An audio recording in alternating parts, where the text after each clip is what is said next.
sumpa ng sumpa ng Diyos. Bakit po? Biruin mo, ano bang klase ng espiritu yung dumadaloy sa kanya ngayon sa bibig niya? Biruin mo, sasabihin mo, kung meron kang, kung marunong ka magsalita, aba, mas marunong naman ako magsalita kaysa sa'yo.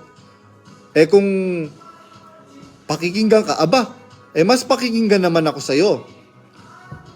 Tsura mo lang. Sabi niya, kung meron kang alam, mas meron akong alam at mas matindi ang alam ko. Sabi niya, kaya ngayon, inahamon kita, Daniel Rason. Patunayan mo na mas matindi yung alam mo. Patunayan mo lang, nakutindigan mo lang yan. Kasi pagka inilabas ko yung mga alam ko, sabi ko, baka hindi lang yung tumbong mo ang sasabog. Naku, Daniel Rason, maniwala ka sa akin, kilala kita, boy. Kahit ginagawa mo lang akong punching bag, kahit ginagawa mo lang akong luksong baboy, kahit ginagawa mo lang akong katatawanan, alam mo, noong lumabas si Batang David, pinagtawanan lang din siya ng mga Pilisteo. Tandaan mo yan, pinagtawanan lang din siya ng mga Pilisteo.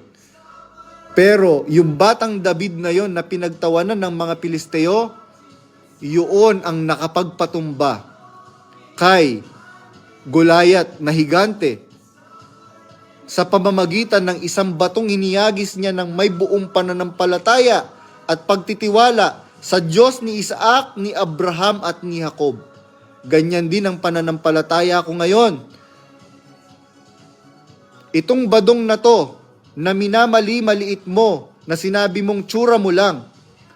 Sabi mo, kahit hindi ako dentista, marunong akong bumunot ng ngipin. Anong gusto mo? 2 or 4 na ngipin? Ayan, nagpapakita lang na isa ka talagang marahas na tao, hindi ka mangangaral, hindi ka sa Diyos. Yun po. Alam ko naman pong bluff yan. I know him very well. Kaya nga pati amoy ng paa niya, alam ko eh. Gusto nyo pati amoy ng hininga niya? Gusto nyo po ba yon? Pati amoy ng hininga niya, mas masakit yon.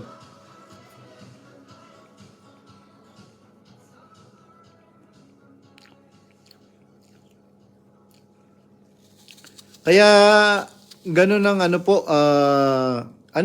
maging open-minded lang po tayo, na, sabi po ng nagtanong, kay Brother Eli, how did you know that you are rightly dividing the word of truth or not? Ganun lang po. Ganun lang ang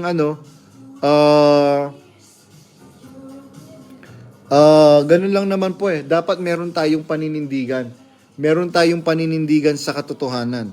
Kasi lalo na kung hindi ka naman kayang bayaran eh. Sabi nga merong nagtanong, bro, halimbawa,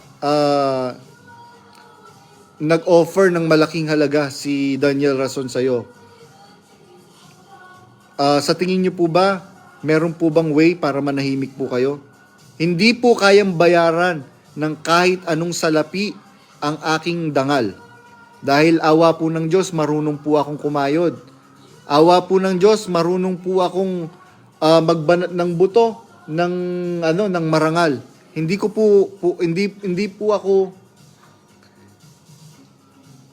po ako kagaya ng iba na nandaraya, ginagamit ang salita ng Diyos para Kaya yan si Efren Baking at saka si Resti Reyes, tingnan ninyo.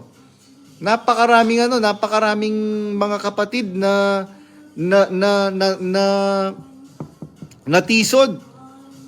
Biruin mo, bakit ikaw, Resti Reyes, ang magbibigay ng isang luxury car?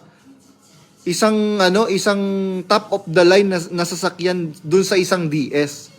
Bakit ikaw ang ibig sabihin, kumukuha ka ng iyong mga kakampi.